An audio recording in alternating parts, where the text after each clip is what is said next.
Bonjour à tous et bienvenue dans cette nouvelle vidéo des tutoriels Nalios.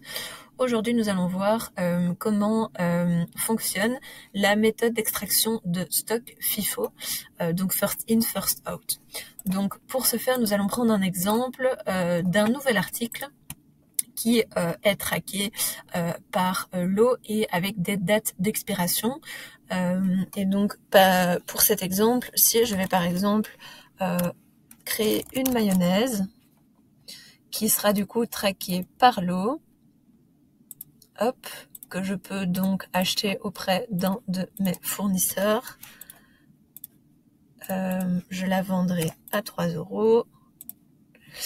Et dans inventaire, ici, je peux cocher donc la date d'expiration. Et donc, une fois que toutes mes configurations sont réalisées, je vais donc procéder à son réapprovisionnement. Donc ici, j'aimerais bien réapprovisionner 10 mayonnaises par exemple. Confirmer. Donc j'ai un achat qui a été créé, que je peux voir ici. Donc là, je vais confirmer cette commande. Je vais maintenant procéder à la réception de ces produits. Et donc, étant donné qu'il s'agit d'un article traqué par lot avec date d'expiration, mais donc ici, je vais noter le lot. Donc aujourd'hui, par exemple, nous sommes le 28/02/25. Et la date d'expiration est le 31 juillet. Ici, je vais indiquer tac, appliquer, enregistrer, valider. Ensuite, je vais maintenant procéder à un deuxième achat. Donc, je vais dupliquer cette commande, hop, et je vais en commander plus. Donc, imaginons 20 ici. Je vais maintenant procéder à la réception. Et ici, c'est comme si j'étais par exemple demain. Donc, hop.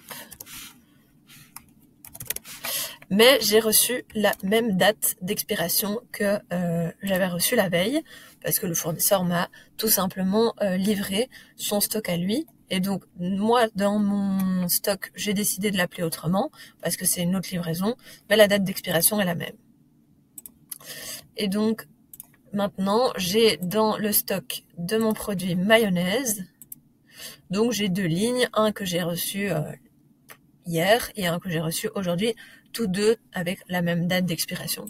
Et la méthode donc d'extraction du stock se définit sur la catégorie de produits entre autres. Et donc ici, si je vais sur ma mayonnaise, je vais aller mettre que c'est un FIFO.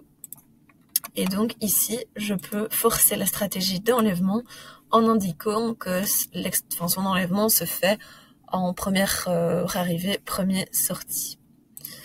Et donc ici, si je procède maintenant à une commande client qui m'achète ma mayonnaise et qui m'en achète, imaginons 15, par facilité, on aurait pu penser que Odoo va nous suggérer et nous réserver du stock uniquement du même lot ici, puisque j'en avais 20, mais non, étant donné que c'est du FIFO, il va d'abord aller me piocher le lot que j'ai reçu le 28/02, et ensuite me prendre du lot que j'ai reçu le 1er mars, malgré le fait que la date d'expiration soit la même, parce que c'est le principe de première arrivée, première sortie. On se retrouve bientôt pour de nouvelles vidéos.